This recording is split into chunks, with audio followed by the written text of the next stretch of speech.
Ito mga kaibigan, ang Roman numerals ng Vicarious Filii Dei lumalabas ay 666.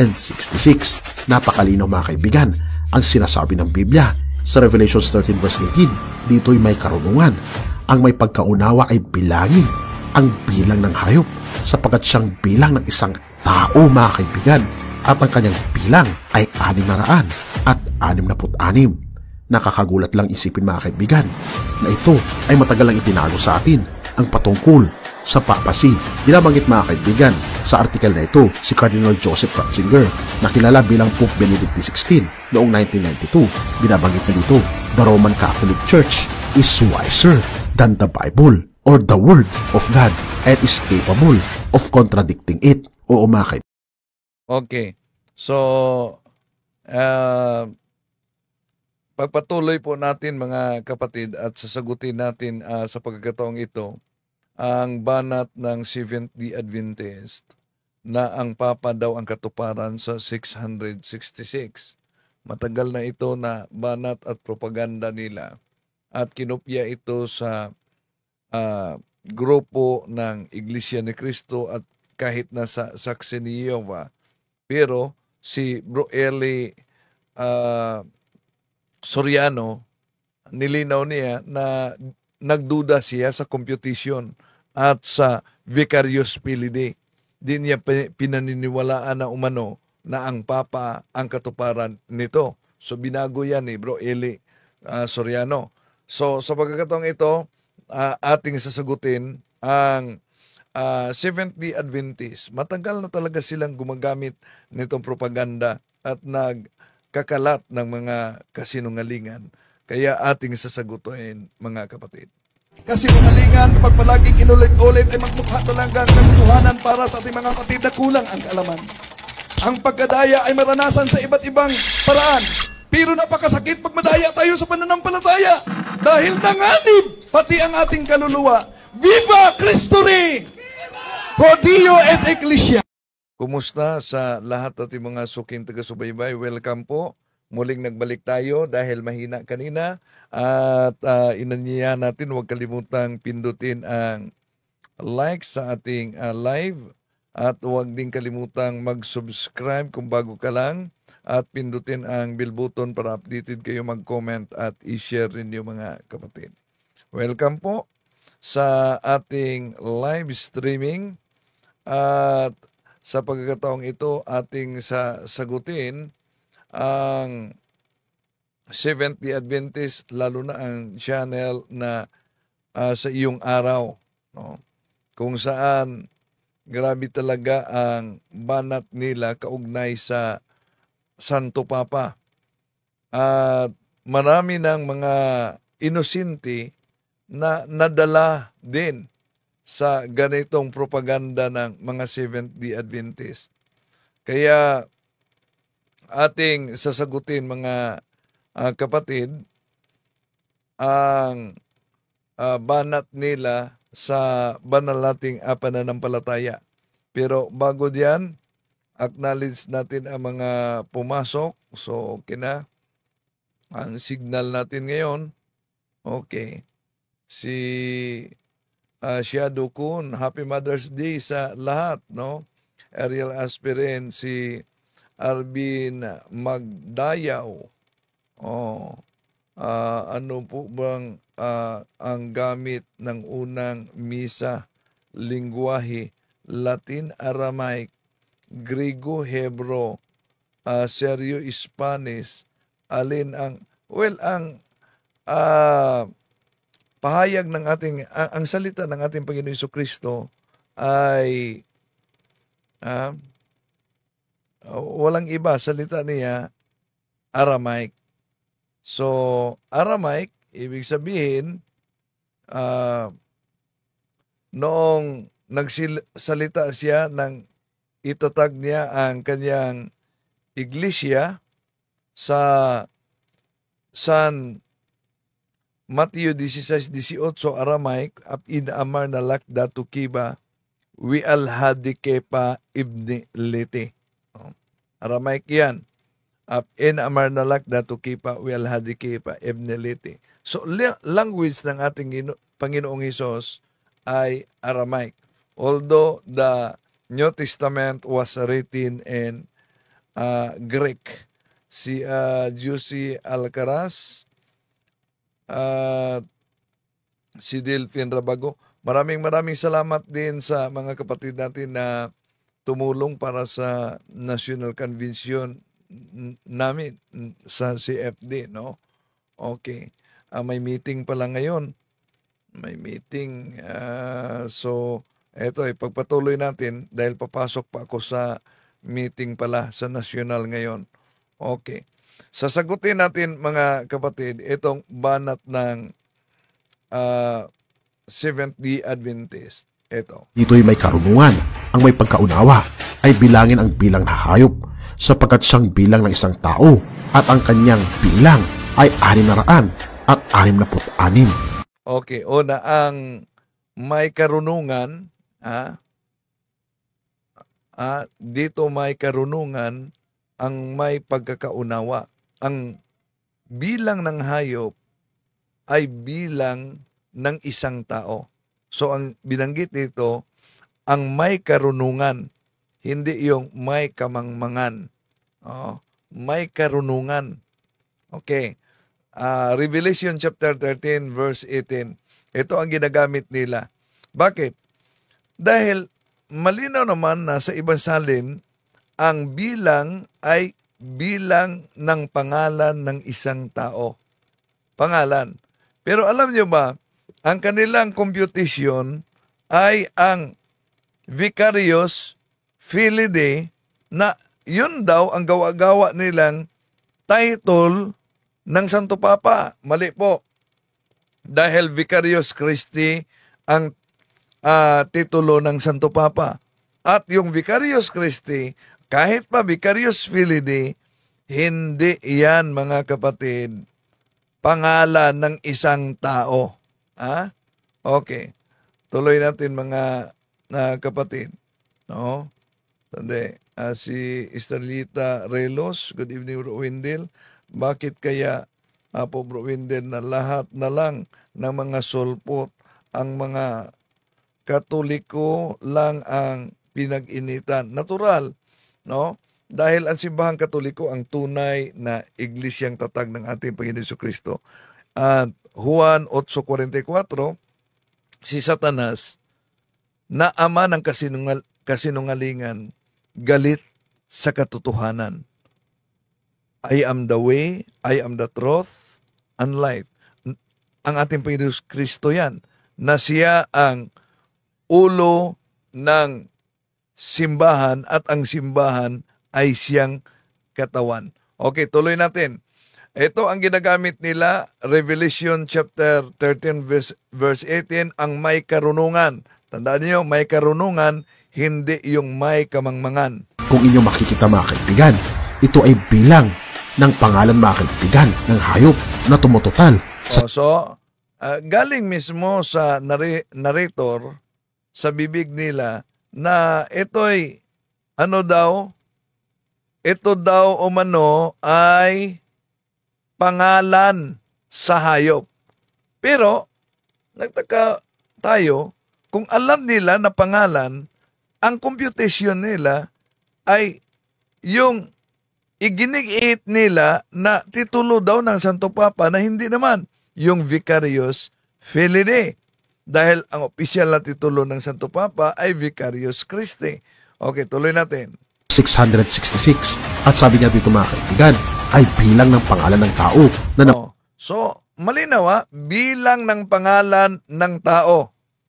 Ang tanong, yun bang computation ng Seventh-day Adventist? Bilang ba yon ng Vicarious Filidae? Pangalan ba yon ng isang tao? Mumuno sa hayop. Ang sinabi sa Revelation, kaya ang may karunungan, dapat yung may karunungan, hindi yung may kamangmangan.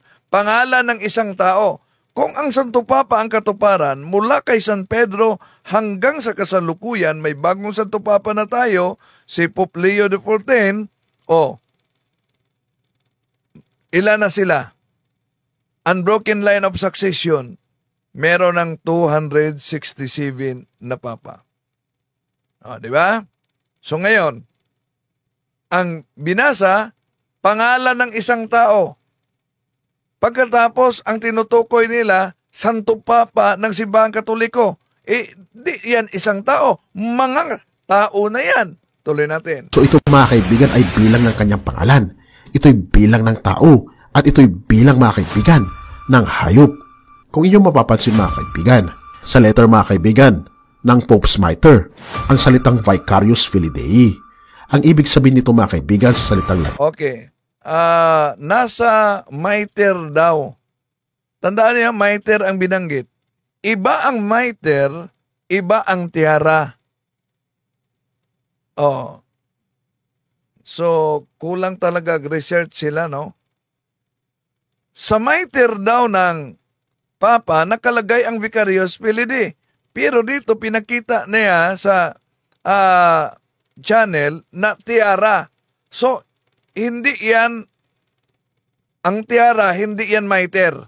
Okay, tuloy natin. Ay Vicar of the Son of God. Ibig sabihin, siya ang Diyos mga Oh, yun. Ito, makita ninyo mga kapatid, suot ni Pope Benedict, yun ang mitre. Pero sabi niya, nasa mitre daw nakalagay ang Vicarius Filii Dei. O makita nyo naman dyan sa screen. Tingnan nyo. May mabasa ba sa pinakita nila? Palakihin natin ha. Oh. May mabasa ba diyan na Vicarius Filii Dei sa mitre? Tingnan nyo. Di ba? Sa ipinakita lang nila, diyan mga kapatid, booking na sila. Sa mitre daw nakalagay ang Vicarius Filii Dei, Vicar of the Son of God. O sige, tingnan niyo sa suot na mitre ni Pope Francis. May nakalagay bang Vicarius Filii Dei? Wala. So dito pa lang, booking na ang Seventh-day Adventist. Sila mismo ang nagbooking sa sarili nila. Oh. Sila mismo ang nagbooking. Sabi ni Maria Nise Gente, sino ba ang nag-imbento ng Vicarius Filii Dei, Bro Wendell? Ang nag-imbento na ilagay sa mitre ang Vicarius Filii Dei, walang iba, ang Seventh-day Adventist na. Sino ang nagsabi na ang Seventh-day Adventist ang naglagay? Okay, eto.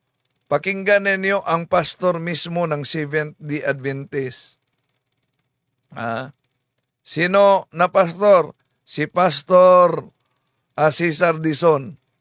Inamin na nilagyan lang ng evangelist ng Seventh-day Adventist na Vicarius Filii Dei ang tiara ng Papa. Dito sinabi sa narrator na ang narrator sa iyong araw na Seventh-day Adventist, sa mitre daw ni Pope Benedict, yan, nakalagay ang Vicarius Filii Dei. Pero tingnan niyo, pinalaki na natin, wala kayong makita na nakalagay na Vicarius Filii Dei. Dahil di talaga yan opisyal na titulo ng Santo Papa. At ito, pakinggan ninyo ang pag-amin ng pastor ng Seventh-day Adventist. May isang evangelist pumunta sa Roma, sa Vatican. Nakita nila doon yung tiara, yung korona ng Pope. At sa korona ng Pope, pinicturan niya ito. Oh, ayan ha. Nakita nila yung korona ng Pope. Ang binanggit dito, tiara, pinicturan niya. Ano bang ginawa nila? Patapos nila pinipicturan dahil yun talaga, kahit na sa narisyon sa iyong araw, mga kapatid, sinabi nilang nakalagay talaga umano ang Vicarius Filii Dei. Ang picture, bit-bit niya pa uwi. Nakita ng isa sa mga artists. Ang ginawa ng artist, doon sa korona ng Pope, tiara ang tawag. So, anong ginawa ng artist ng Seventh-day Adventist? Dahil nakita nila, pinipicturan umano, at nakita nila yung tiara, nakita ng artist. Ang ginawa niya, nilagyan niya ng Vicarius Filii Dei para lang ma-illustrate. Ayan, sila ang naglagay. Seventh-day Adventist. Malinaw yan ha. Galing mismo sa bibig ng pastor na si Cesar Dizon. nilagyan ng artist ng Seventh-day Adventist ang picture na tiara ng Papa na Vicarious Filii para daw ma-illustrate. Oh. At yun ang ikinakalat nila. Kung saan man sila magsagawa ng mga propaganda, nasa tiara ng Santo Papa may nakalagay na Vicarious Filii. Pero nasa kanilang ministry magazine at inaamin naman ng kanilang pastor na ang kanilang SDA artist lang pala ang naglagay ng Vicarious Filii. Wala doon sa tiara. O, napansin nyo? Wala doon sa tiara. Nilagyan lang daw nila. At kinopya din ito ng Iglesia ni Manalo. Kinopya din ito ng Siksi ni Jehovah. Okay, tuloy natin. Pero dinagdagan niya ng word na Vicarious Filii. Ngayon, ito pong picture na ito, nilagay sa query column. O, napansin niyo pag-amin ng pastor ng SDA na ang SDA lang na artist ang naglagay ng Vicarious Filii sa tiara. Question and answer ito sa Mystery Magazine. Ang tanong, meron bang original picture sa tiara ng Pope na merong Vicarious Filii? Ang sagot po ng Ministry Magazine, meron ipinadala na ang term na ginamit nga nila ay dubious picture of tiara. Bakit dubious, kapatid? Ang kwento ganito. Years ago, dubious, no? Anong kwento daw? Pakinggan niyo ang SDA pastor, Magaling talaga itong mga SDA ito. Akala ko ba, yung pinagmamalaki nilang sinunod nila ang Ten Commandments, huwag kang magsisinungaling, pero itong ginawa nila mga kapatid, grabe talaga, no? Okay. Tuloy natin. Merong isang evangelist nag-secure ng pictures of tiaras of the Pope. So, yung evangelist ng SDA nag-secure ng picture ng tiara sa Santo Papa. Ang ginawa ng artist nito, number 4, ang ginawa daw ng artist ng SDA, inattempt niya, ginawa. Gusto pa niyang magpalusot itong pastor na si Cesar Dizon. Inattempt. Di na yan inattempt, nilagyan na nga. Talaga niya. Nag-re-illustrate siya. Yan. Nag-re-illustrate lang umano. So, pag-amin niya ng pastor, nag-re-illustrate lang daw. Pero, ang mga kasinungalingang ikinalat na mga pastor ng Seventh-day Adventist at daming mga nadaya dito na ang papal tiara ay may Vicarious Filii. Sila lang pala ang naglagay. Yun ang purpose niya.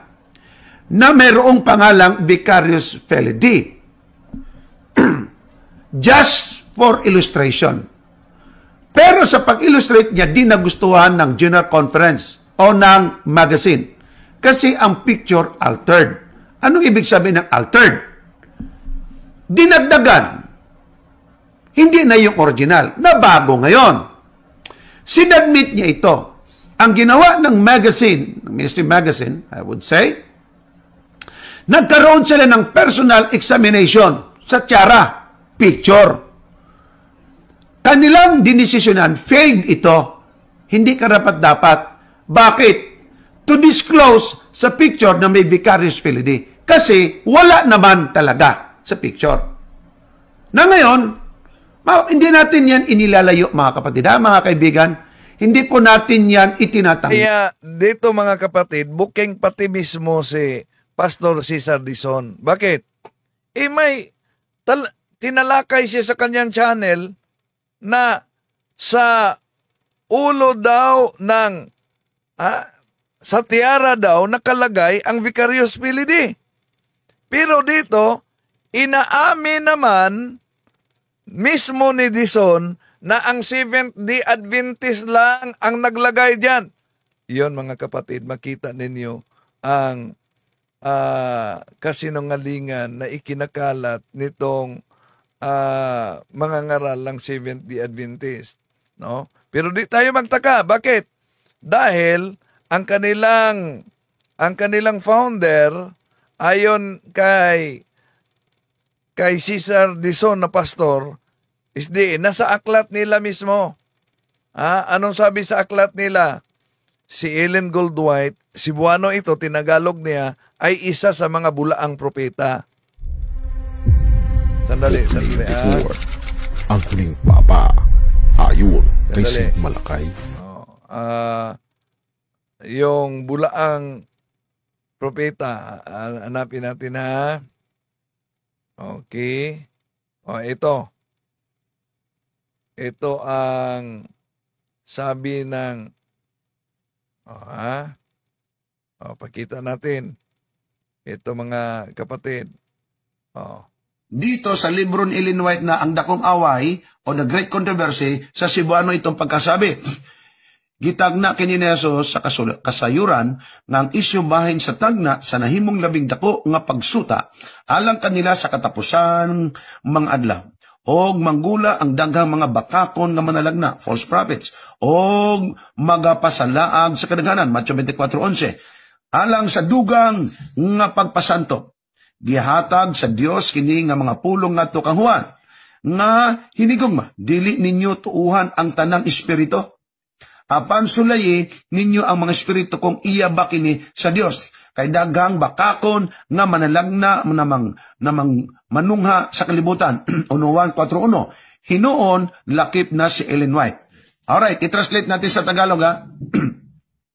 Hinulaan ito ni Kristo Jesus sa kalaman tungkol sa bagay ito sa kanyang hula na pagsabi na ito ay isa sa pinakamalaking dapat alamin na sa huling mga araw magsilabas ang mga bulaang mga propeta at kanilang linlangin ang karamihan, Matthew 24:11. Para sa karagdagan ng pagpapaunawa o pagpapaintindi, binigay ng Diyos sa kay Juan ang mga salitang ito na hinigugma, na iniibig. Huwag ninyong paniwalaan ang lahat ng espiritu, kundi subukin ninyo ang mga espiritu. Ito ba ay sa Diyos?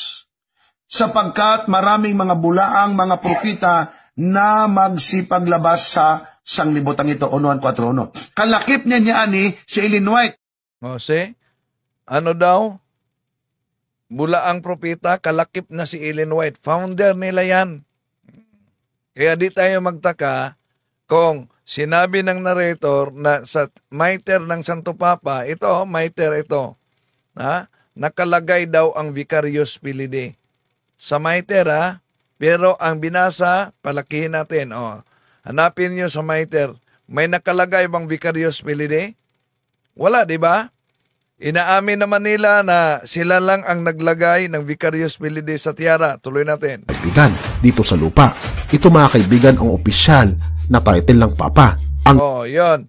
Vicarius Filii daw, yon ang opisyal na title ng Papa. Vicarius Filii. Ibig sabihin mga kaibigan, siya ang substitute ng anak ng Diyos dito sa lupa. Very interesting mga kaibigan na term ito. Very interesting daw dahil ang halimbawa na kanina tinatalakay natin yung sinabi nila na hula ni St. Malakay na hindi naman totoo pero pinaniniwalaan nila.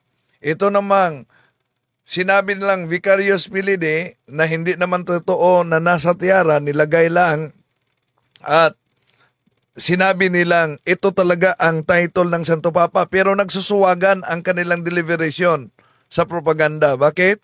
Binasa na ang may karunungan dapat maunawaan daw Revelation chapter 13 verse 18 ang numero dahil ang numero ay numero sa pangalan ng isang tao. Pangalan ng isang tao. Pagkatapos, ang kanilang kinukompute ay Vicarius Filii na sabi nila, opisyal na titulo na Santo Papa, hindi naman yan pangalan ng tao. Di po ba? Okay, tuloy natin. Pagkat ito rin mga kaibigan ay tumutukoy sa Antikristo sa Greek, nang ibig sabihin mga kaibigan ay substitute for Christ. So ibig sabihin mga kaibigan ng vicarious filii ay Antichrist. So ito mga kaibigan ay makikita natin sa salitang Grego. At ating Ngayon, ang vicarious filii daw, Antichrist.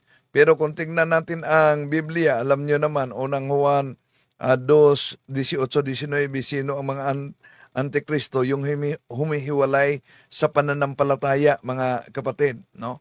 Humihiwalay sa pananampalataya. So ang vicarious filii talaga, mula lang ito sa mga propaganda ng Seventh-day Adventist na tatag ni Ellen Goldwhite, no? At yung vicarious filii, kina-convert nila ito, no, sa Roman numerals, mga kapatid, at sabi nila ang total ay talagang yun ang tinutukoy sa Revelation 13:18, 666 daw. Pero palpak naman sila dahil sa binasa nila, pangalan ng isang tao, ang numero ay makilala dahil iyan ay pangalan sa isang tao, at ang kanilang kinukompute, hindi naman pangalan ng tao, kundi sabi nila na titulo daw ng Santo Papa opisyal, na hindi naman yan opisyal na titulo ng Santo Papa. So propaganda lang yan ng Seventh-day Adventist. Kung mapansin ninyo mga kapatid, kanina tinatalakay natin anong sabi ng Seventh-day Adventist. Sinabi nila na ang huling papa sa simbahang katoliko na nagdala ng Petros Romanos, walang iba ay si Pope Francis. Pagkatapos ni Pope Francis, matatapos na umano ang mundo. Ngayon, napili si Pope Leo. Anong sabi na naman nila? Ang huling papa, si Pope Leo. Oh. So, yun, biglang kumambyo. Talaga ang Seventh-day Adventist, di ba? Okay, tuloy natin mga kapatid. So, tuloy natin itong propaganda ng Seventh-day Adventist. balikan mga kaibigan ang verse sa Revelation 13 verse 18. So, balikan natin. Ano nakasulat? Ito'y may karunungan, ang may pagkaunawa ay bilangin ang bilang ng hayop. Kailangan natin bilangin mga kaibigan. Bilangin ang bilang ng hayop, at ang bilang ng hayop ay ang pangalan ng hayop, 666. Bilang ng pangalan ng hayop mga kaibigan. Kung inyong makikita sa Roma, makikita natin doon na ang mga clock nila mga kaibigan ay hindi mga numero ang nakalagay doon, kundi mga Roman numerals. Ito mga kaibigan, ang pagkakasulat ng mga Latin mga kaibigan ng numero sa lugar ng Roma. At kung mapapansin nyo mga kaibigan dito, ang salitang museum. Na Bible must be interpreted according to the context in which it emerged. Ang Revelation, nasulat yan ni St. John sa Greek. Tandaan natin ha, nasulat yan sa Greek. Huli na translate sa Latin sa panahon ni San Jeronimo. No, ngayon, kung sa Greek yan nasulat noon, iba't sa Latin, i-compute. Pagkatapos, di pa titulo ng Santo Papa.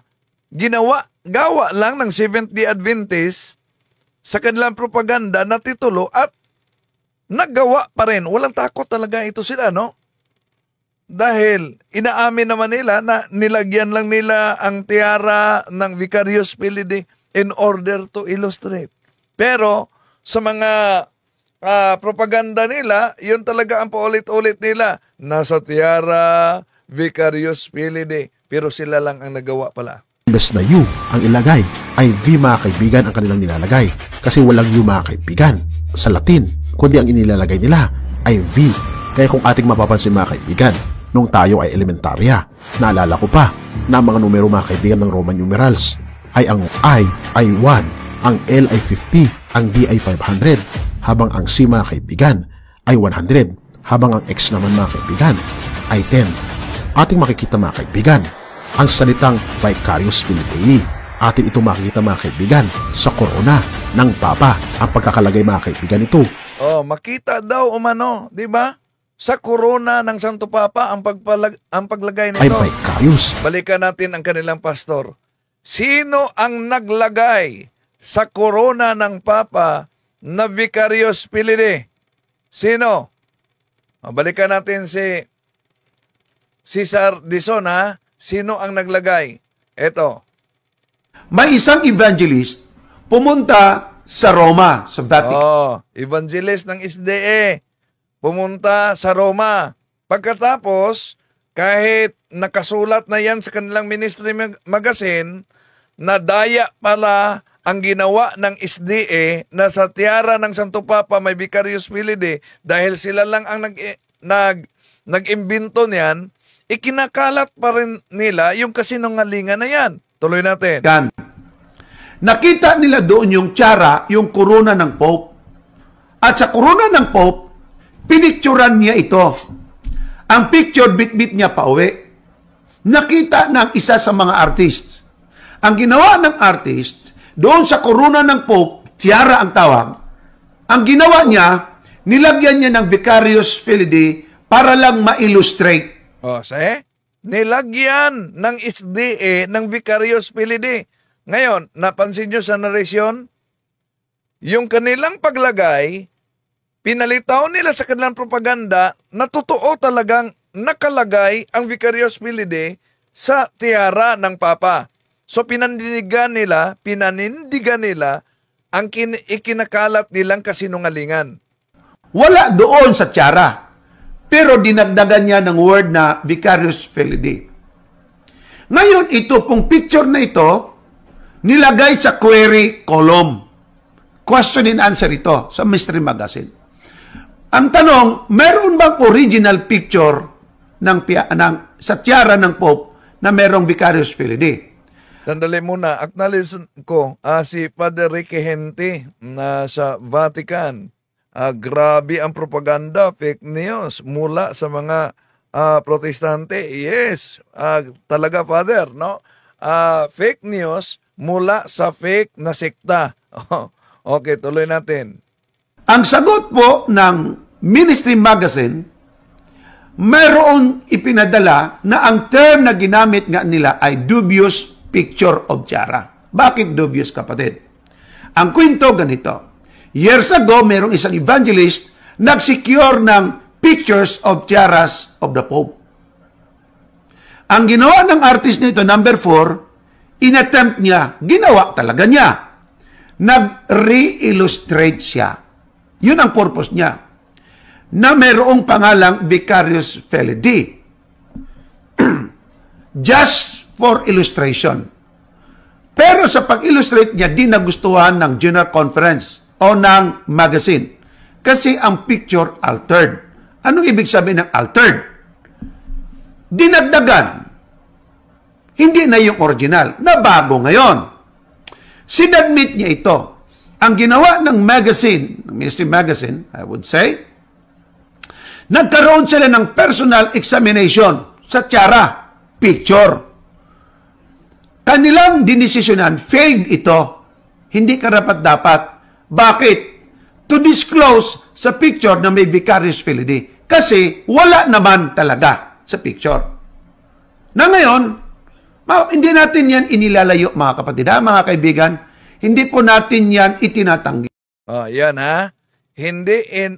Lalayo, hindi itinatanggi na Seventh-day Adventist lang ang naglagay sa tiara. Pero ang tanong, kung ang Ministry Magazine ninyo, di tinanggap yan dahil dubious, altered, ang tanong, bakit yung dubious, altered na desisyon sa Ministry Magazine na di pwede dahil wala naman talaga sa original, ikinakalat pa rin nila paulit-ulit na sa tiara ng Santo Papa ay nakalagay Vicarius Filii tulad dito.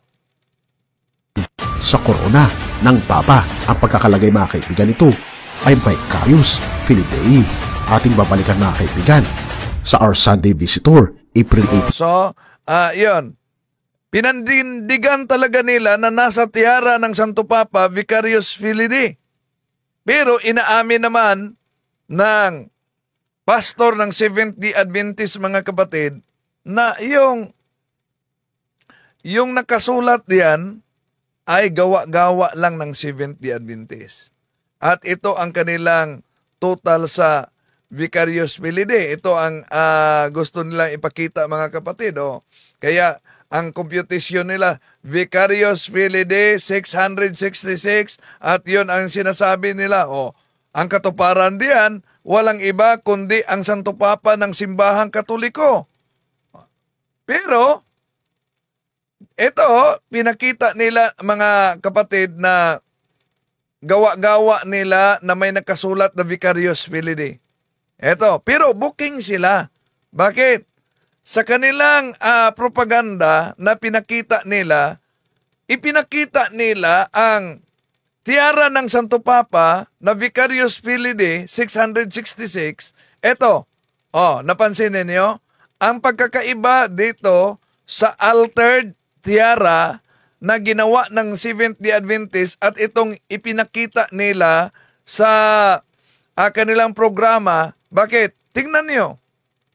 Meron bang makita diyan, mga kapatid, na Vicarious Filidae sa tiarang ipinakita nila? Di ba wala? So, doon pa lang, mga kapatid, makita na ninyo na booking na ang Seventh-day Adventist diyan. At hindi lang yan. Ang sabi, pangalan ng isang tao. Ngayon, si Ellen Goldwhite, kung gagamitin natin ang Roman numerals, di ba ang kanyang pangalan 666? Bakit? Roman numerals, letter L, 50 yan, 2 L, 100. Sabi ng Seventh-day Adventist, basta 5, L, 50, D, 500. W, 2 D, 10. I, 1. So total, 666. Pangalan ng tao, hindi titulo ng tao. So, tatamaan din ang founder ng Seventh-day Adventist kaugnay diyan. At hindi lang yan, mga kapatid. Kung pag-aralan nating mabuti, sino ba ang tinutukoy ng mga Bible scholars kaugnay sa tinatawag na 666. Bible scholar, ha? Eto, tingnan natin ang aklat na ang pamagat ay eto, ha? Bible scholars ang titingnan natin. Diyang maling interpretasyon ng Seventh-day Adventist. Revelation 13:18, and the scroll from Morasabat. The evidence can be seen by consulting the French work edited by P. Benoit, G.T. Mielik, and Devor. Ito sa Oxford 1961, page 18. Ito mabasa, Cesar Nero, page the Gemateria Code, number 666, using the code, his name would be remembered, Neron Kisar, the number value, ito, number value 666, tumutukoy ni Cesar Nero. At maraming mga Bible scholars na nagpatotoo dyan. Kaya, dito pa lang, inaamin na ng Seventh-day Adventist na sila lang ang naglagay. Kaya sana, magising ang ating mga kapatid, lalo na sa mga natangay sa ganitong propaganda na daya ng mga anti-katoliko. Atin talagang lilinawin dahil alam nyo naman ang kasinungalingan, pag ito'y palaging inulit-ulit, magmukha talagang parang katotohanan, lalo na sa ating mga kapatid na kulang ang kaalaman. To make his message known is our responsibility. So here we are to pledge our lives to the Lord.